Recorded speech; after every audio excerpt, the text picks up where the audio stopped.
Maqaa Yesuus. Bishaan kun irratti raawwatu. Hello. Arrama maal jettu? Akkoon hin jirtu moo maaliif bilbila jala kaasta gurbaa? Akkami nagaa isaaniiti? Yaada qeerraa jiru maal taate? Lama fudhattee ciisti. Mana ilaalta maqaan kennu moo? Hello Naafi. Ooyee koo. Yeroo darbe dallaa namaa jalatti fincooftee meeqaa dabamte iyyuu? Shaniif shilingii dhaka. Shilingii nomaa inni ree? Lakki dhufeen.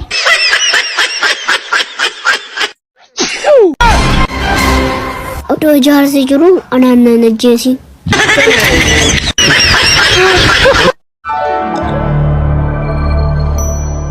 Hello Naafi koo.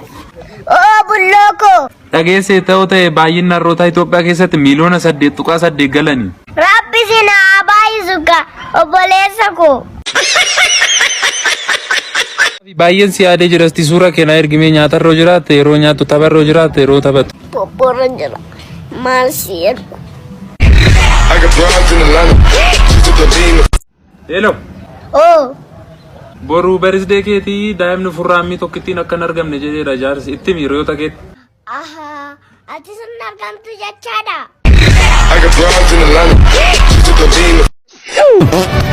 Mana ilaalta maqaan kennu moo?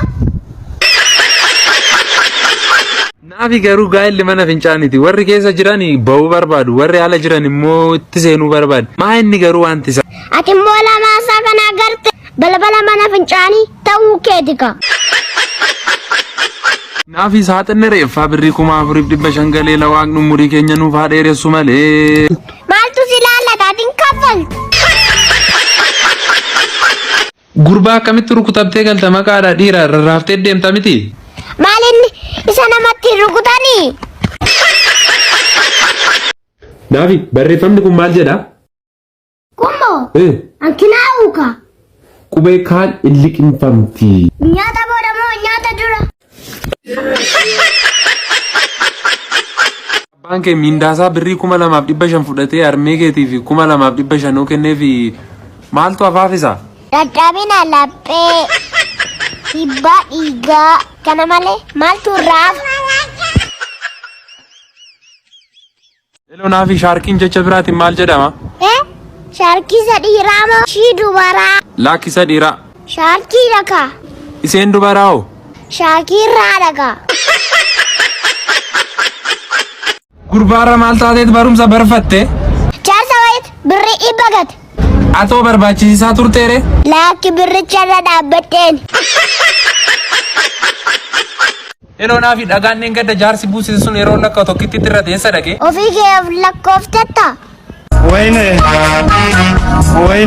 Naafi waan ansiin jedhu faallaa saanaa deebista. Bishaan. Ibidda. Samii. Lafa. Qaxalee taateetta mucaa cimaa. Mucaa lafaa. Xumure. Calqabeera. Xumureeran jedhe Naafi. Calqabeeran jedhe taare. Cufi bilbila saree. Baneema adurre. Tokkoon si gaafadha naa deebisuu qabda. Tole na gaafadhu. Daabboo 3 bittee 3 keessaa 2 si jalaa kufa. Feestaala keessatti meeqatu hafa? Abbaa birrii 3 moo abbaa birrii 5? Abbaa birrii 3. Birrii 3 moo feestaala tarsaasa? Tarsaa uraa qabuutiin si kennan. Nageeddaraa jedhaaniika. Seenim. Maalinni? Intala shukee. Kaleessa haasolte. In dhufte? Maal hojjechaa ooltarree gurbaa? Omaayyuun goonee ciisaa oole.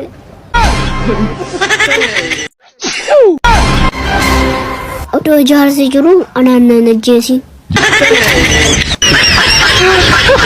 Gurbaan diddanitti bakkaati nyaata si kenname nyaachuu akkamitti minyaawu jettan? Maal ishiin kana nyaata jettee natti kenniti? Maal si wayyashiisa kamtu sitti minyaa? Isa kaffalanii nyaatanii isatu minyaa.